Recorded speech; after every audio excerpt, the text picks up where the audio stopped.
Oras na para subukan natin ang sinasabi nilang giant lechon baboy na may bigat na 38 grams laban sa pinakamaliit na lechon baboy na halos 5 kilo lang. At dahil anniversary namin ni Carlene, isa pa lang to sa mga regalo ko sa kanya.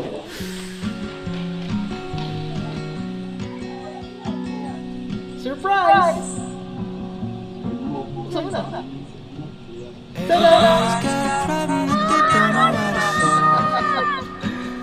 Ito sa akin, ito sa'yo, gano'n. Hindi, mami. Yung simbolo ng love. Yay! Alam mo ba itong dalawang lechon na to?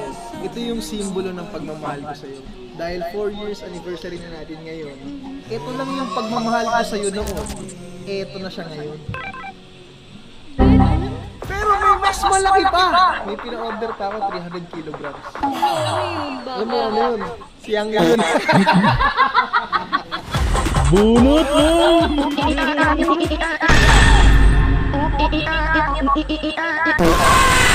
Hindi lang yan. G, pasok!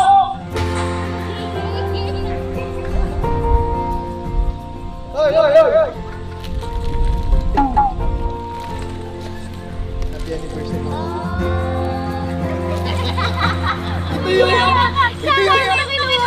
Nasa kwarto na natin yung bulaklak namin na halos 10 years ang pwedeng itagal. Kaya ito yung lagi kong ireregalo sa'yo. Bibili mo to noong Mother's Day.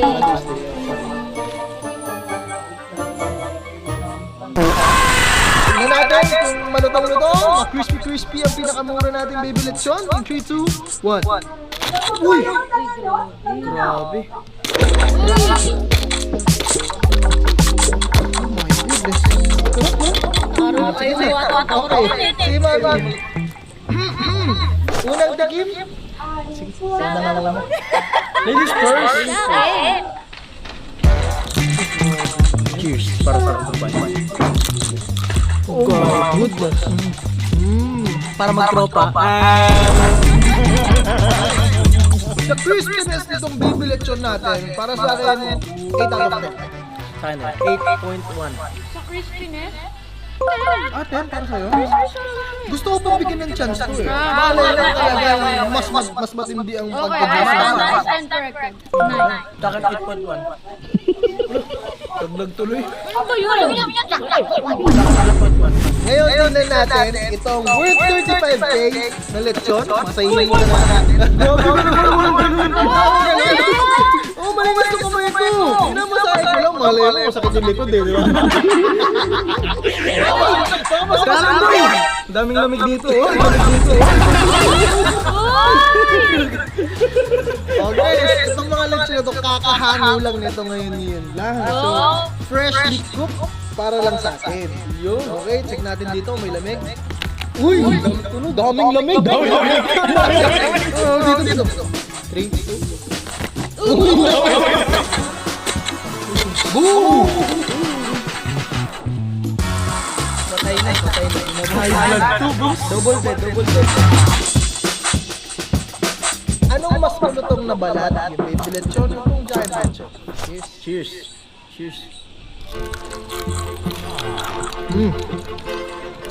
Sa crispiness, 9. Ang rate ko dito dahil sobrang tumutulo yung pagka-oily niya dito, G. 6 out of 10 sa akin. Di overall ba overall? Hindi, crispiness pa lang. Uy, ayan mo, sa crispiness, mas crispy yun. Mas crispy So, yun. 9 sa akin. Siguro ito yung sa 7. Isa pa nga, mali ata ako. Hindi, mas crispy para sa akin. Pero yung lasa nito, Mas crispy siya, kaso mas deadly siya. Diba? Kasi sobrang grabe yung oil. G talaga ma-bite ka dyan, par. dito sa crispy ako, pero dito ako sa... Hindi, kasi siguro dito, ang makukuha mo, balat lang talaga. Or laman, ito ang daming taba eh. Kaya nabawasan yung pagka-crispy. Ito kasi boy, muscle, dyan fats. Oo, totoo. Muscle versus fats. Ito puro fats, guys. Tingnan nyo to. Puro taba yan. To the point na kapag pinisil mo yan, grabe oh. Ay no. G oh. Grabe yung oil, G. This is the natural oil ng baboy. Kaya sobrang nakaka-high blood talaga siya. Pero kung nagugutom ka, sige, pakainin natin kita. Para sa'yo. Sulisilingit boy. Hindi na naman kain niya, screen yan eh. Ngayon, titignan naman natin kung masarap ba yung laman niya. Tama, wait lang. Okay,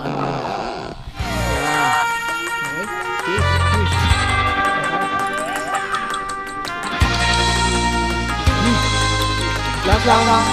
Lechon.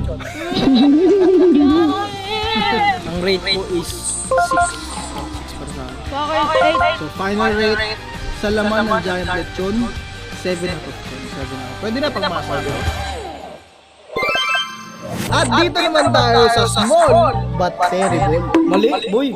Small but delicious. Mami, oh. Alam ko, nakakalimutan niyo ko eh. Oh, ganun weird ba ako? Bakit? Sa balat, mas gusto ko to. Gusto ko dito. Sa laman, gusto ko to. Ayoko nito. Dito talaga. Yung meat nitong baby lechon, sobrang tender niya. Tapos sobrang malasa din. Kasi syempre maliit lang. Kaya siguro talagang lumarinate ng maganda to.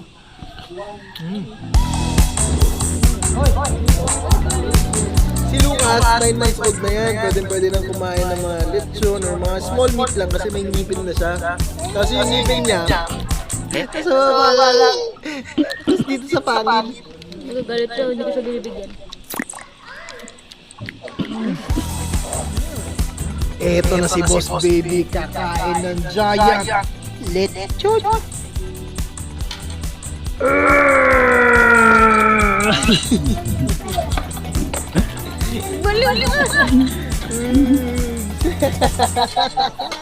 At pagkatapos ng salo-salo, andito na ang final verdict.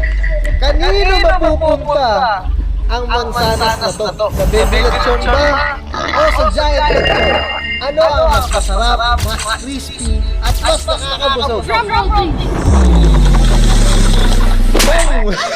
Ang manalo ng mansanas ay si Giant Lechon! Giant lechon para sa ikaw ang hari. Pangmasa kasi itong giant lechon to the point na mas maraming mapapasaya at mabubusog itong giant lechon. At saka mas sulit kasi. Ito, ano siya eh, masarap talaga, pero mahal ang kutsinilyo. Mas sulit na yung Giant Lechon.